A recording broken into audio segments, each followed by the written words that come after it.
시민 여러분 안녕하세요. 오늘은 그 한나라당 엄태영 예비후보자 또 사모님으로 계신 이종선 여사님을 또 댁에 또 직접 이렇게 방문해서 또 서슴없는 말씀을 한번 또 들어보도록 하겠습니다. 먼저 또 제천고등학교 또 선생님으로 계시고 또 오랫동안 또 그 제천시장의 또 시정을 살핀 시장님의 또 아내로서 또 정치가의 아내로서 이렇게 살아오셨습니다. 그 뭐 인사 말씀 한마디 시민들에게 한 말씀 해주시고. 네. 예, 뭐 그냥 편하시게 그냥 얘기하시면 돼요. 저희는 이게 정해진 게 아니기 때문에. 안녕하세요. 제천 시민 여러분 그리고 단양 국민 여러분. 임진년 새해가 밝아서 1월 1일 날 청풍호수에도 갔었고요. 박달재에 가서 그 노란 빨간 풍선 하늘로 날려보내는 시민들의 그 염원의 모습도 보았고요. 용두산 또 등산하고 내려오시는 많은 분들의 그 상기된 얼굴에 환한 미소도 같이 접했습니다. 그게 벌써 엊그제 같은데 날이 또 이렇게 벌써 또 음력설을 맞이하고 음력설도 지났네요. 시민 여러분, 국민 여러분, 그 1월 1일에 그 소망이 다 이루어지는 그런 모든 좋은 가정들의 그런 소망들이 다 이루어지는 좋은 한 해 됐으면 좋겠습니다. 반갑습니다. 네. 저 아내분들 다 이렇게 미소가 아름다우신 겁니다. 선생님, 이 정치가의 아내로 살아가는 거 한마디로 표현해 보신다면 어떻게 표현하실 수 있을까요?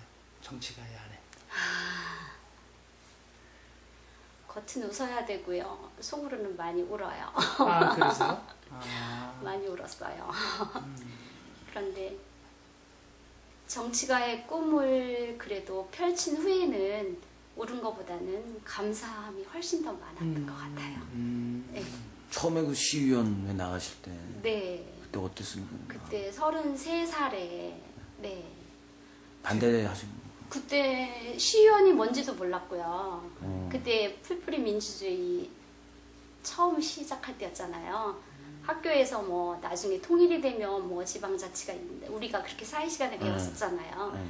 그러던 게 현실로 왔을 때 남편이 시의원을 나간다고 했는데 저는 그 시의원이 뭘 하는 건지 어떤 걸 하는 건지 전혀 알지를 못했었어요. 그러니까 반대고 뭐고 할 겨를도 없이 그냥 그 물결에 가서 합동연설회 한다 그러면 가서 그냥 가슴 조이며 쳐다봤고 우리 아이가 그때 몇 살이었나? 화산 화랑예식장 앞에서 막 사람들 모여서 합동연설회 할 때 우리 아들이 멋모르고 그 앞에 막 쫓아다니는 것 같아서 제가 잡아오고 이랬으니까요. 그래도 그때 마음 졸이면서 바라봤던 그 마음. 그 당시는 어르신들이 거의 그런 주축이 돼서 정치인이 이런 걸 하실 때였고 지역의 유지분들이 하는 걸로만 알고 있다가 우리 같은 완전 평범한 사람이 저런 걸 한다는 거에 대해서 정말 아무것도 모르고 그냥 얼떨결에 그냥 마음만 모으고 다니다가 그렇게 됐었던 게 첫 번째 입문이었던 것 같아요. 지금까지 엄태영 예비후보님이 정치를 하신 지가 한 20여 년 되거든요. 네. 시의원 2번, 네. 제천시장 2번 하셨으니까 네. 거의 한 20여 년 되거든요. 그렇게 정치가의 아내로서 이렇게 20여 년 동안 가장 정말 기억에 남는 즐겁고 행복했던 순간을 꼽으신다면 언제를 좀 꼽으시고 싶으세요? 가장이라는 거는 그래도 아무래도 최근이 또 가장이 될 것 같은데요. 어쨌든 그 정치가의 아내로서 살아오면서 제일 가지게 된 게 작은 거에도 소중하고 귀하다라는 그런 생각을 가지게 된 것 같아요. 첫 번째, 당연히 다 그 어르신이 된다고 했을 때 이 33살의 젊은 청년이 되리라고는 생각을 못했는데 됐을 때에 그때 그 충청북도의 최연소 시의원으로 당선됐을 때의 그 감격은 그 후에 시의원이 뭘 하는지 어떻게 하는지는 잘 모르고 그런 위치라는 게 어떤 존재라는 것도 잘 몰랐지만 어쨌든 남편이 하고자 하는 일에 가서 충북 최연소 시의원이 됐다는 그 사실에 무척 기뻤던 그 기억이 나고요. 또 솔직히 12년 전에 국회의원 선거 나갔다 떨어졌었잖아요. 예. 12년 전. 예. 네, 그때 그때 정말 힘들었어요. 예. 제일 힘들었을 예, 때가. 그때가 제일 힘들었던 것 같아요. 왜냐하면 어떤 면이 이제 좀 시의원 2번 하다가 그 다음에 시장 선거 나가려고 준비하다가 국회의원. 자민련 그때 공천 이런 문제로 잘 안 돼가지고 음. 접었었어요. 그랬다가 다시 2년 후에 이제 한나라당 위원장 맡고 12월 말에 출사표 던져서 4.13 선거를 치렀거든요. 그러니까 사실은 그때가 1월, 2월, 3월 딱 3개월 뛰고 저희가 그때 송 의원님하고 같이 대결을 했었던 거거든요. 네. 12년 전. 네, 그게 벌써 12년 전인 거예요. 그때 이제 제가 재고에 근무했을 때인데, 그러니까 그때 그 떨어지고 나서의 그 후유증의 충격은 일단 경제적인 거가 예. 너무나 큰 타격이었죠. 예. 아이들 어릴 때 학원 다니던 것도 제가 다 그만두고 금방 뭐 학원 보낸다고 해서 뭐 그냥 바꾸는 건 아니지만 정신적으로 무장을 해야 되겠더라고요. 그런 치료를 어떻게 하면 제가 우리가 뭐 이렇게 사업을 해서 갑자기 뻥 이렇게 부풀릴 수 있는 그런 이윤이 남아서 뭐 이윤을 챙길 수 있는 그런 직업도 아니고 꼬박꼬박 월급쟁이 하는 거라서 그때 그 후유증이 가장 크고 가장 무서웠고요. 그 다음에 이제 2년 후에 남편이 이번에 시장 출마를 하겠노라고 처음으로 저한테 정식으로 이야기를 했어요. 네. 그 전에 시의원 2번 하고 귀원 선거 나가고 이럴 때는 말씀도 안 하시고. 그러니까 일단 저질러 일단 결정을 지은 다음에 네. 저한테 양해를 구했어요. 나 이렇게 해야 되겠다고. 그러니까 제가 어떻게 손 쓴다고 뭐 남편이 안 하거나 그러지 않았겠지만 어쨌든간 어떻게 막 표현을 하기 이전에 이미 다 이게 이렇게 돼버렸는데요.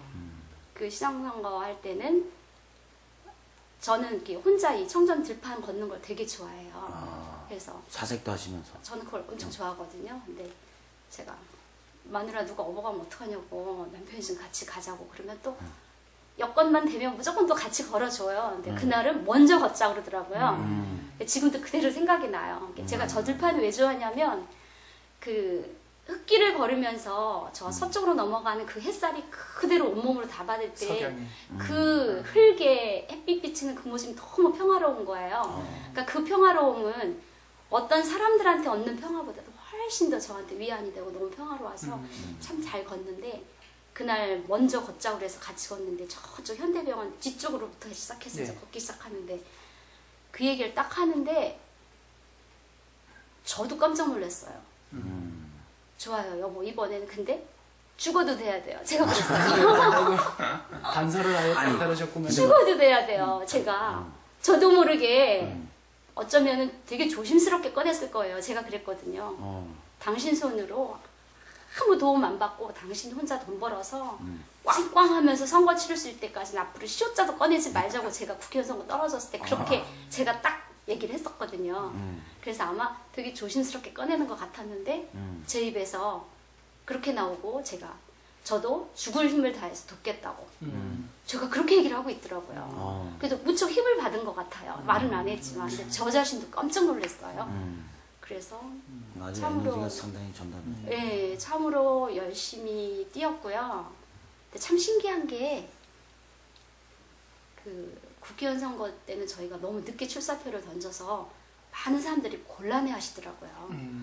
벌써 저쪽에 도와준다고 얘기를 했는데 이제서 얘기를 하면 어떡하냐고 너무 안타까워 하시는 그 모습에 저는 또 너무 죄송해서 그렇죠. 저희가요. 저도 몰랐어요. 이렇게 너무 늦게 이렇게 나오게 돼서 불편하게 해드려서 죄송해요. 제가 그렇게 말을 하게 되더라고요. 거기에서 그래도 우리 도와주세요. 이렇게 못하겠더라고요. 아직은 저도 정치가 뭔지도 모르고 당시는.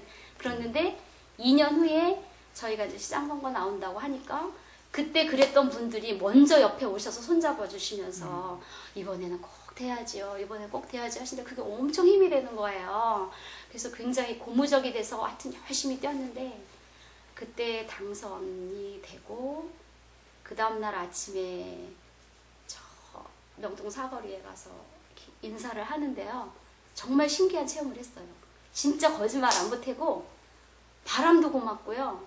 공기도 고맙고 그 나뭇잎 하나도 다 감사한 거예요. 사람한테 감사한 건 그건 뭐 말할 것도 없는데 거기서 이렇게 인사할 때 이 느껴지는 이 모든 게 너무 감사한 거예요. 그래서 그때부터 이 감사한 마음이라는 게 이렇게 소중하고 귀한 거라는 게 지금까지 그 제 기억 속에 남편이 이런 일 하면서 가장 기억에 남고 가장 고마웠던 게 그 사거리에서 당선된 다음날 인사할 때, 와, 공기도 이렇게 고마운 거네. 저 나뭇잎 저 하나, 왜냐하면 그 전에 거기 사거리에서 인사할 때 그 가로수 잎새 하나도 저한테는 진짜 막 거기에다 대고도 속삭이고 싶을 만큼 제가 그런 간절한 마음으로 인사를 했었거든요. 네. 그러니까 버스 타고 우리 아이들 제천중학교였거든. 그때 재선 때는 제천중학교도 버스 타고 막 가면서 애들이 창밖으로 선생님 하면 그 아이들 하나하나에게까지 제가 정말 그 무슨 영화에 나올 보이지 않는 레이저 쏘는 것 같은 그런 마음으로 제가 막 차 안에다 제 마음을 쏟아넣고 인사하면서 눈빛으로 자동차 안에서 막 흔들어주는 분들한테는 진짜 제 마음이 저 유리창을 뚫고 들어가서 안에까지 들어갈 수 있게 해달라는 그 마음으로 제가 인사를 했었거든요. 근데 그 사거리에서의 그게 가장 소녀의 감성을 참 잘하고 계신 것 같아. 그 순간의 소녀의 기쁨이 감성이 아니에요. 남편이 입장하면서 느꼈던. 근데 8년 동안의 감사한 일은 말로 다 표현할 수 없을 정도로 많죠. 그래서 그 저기 엄전 시장님이 가끔 그 건배제이나 이런 거 할 때도 그 본인을 마덕사의 주지다 이렇게 표현하셨거든요. 이 마덕사가 뭐냐면 그 마누라 덕에 사는 사람. 그게 그래? 네. 그래서 그 간접적으로 선생님 칭찬을 많이 해주셨어요. 감사합니다. 그래서 그만큼 내조를 잘해주시는 걸로 알고 있고. 그럼 결혼하시기 전에 프로포즈 할 때는 뭐 어떤 비전 대신 이런 거 없으셨어요? 나 지금 뭐 할 거다 뭐 이런 얘기는 없으셨잖아요. 저는 정말 이런 사람들의 리더로 살 거라는 생각은 연애할 때 전혀 몰랐었어요. 물론 그냥 뭐 학교에 사업가 과 대표는 하고 있었지만 학교에서 만나셨구나. 네, 대학 다닐 때요. 근데 그 학교에 과 대표는 했지만 그것이 지금 같으면 왜 학생회장 뭐 이래가지고 어느 정도 좀 이렇게 사람들이 연상을 할 수 있지만 그 당시에는 시의원이나 이런 지방자치도 아니었고 그러니까 그런 리더라는 거하고는 연결을 거의 못 지었는데 그냥 음악을 사랑하는 사람이니까 나중에 제가 음악 들을 때 시끄러워 이 소리는 안 할 것 같다. 그리고 남자가 음악을 좋아하니까 최소한 감정에 선은 고와서 절대 난폭하거나 사람을 무섭거나 그런 거를 많이 보는구나. 그렇지는 않을 나도 안 거라는 그런데. 생각이 들더라고요. 나도 음악을 많이 좋아하긴 하는데 마덕사의 주제. 그런 뜻.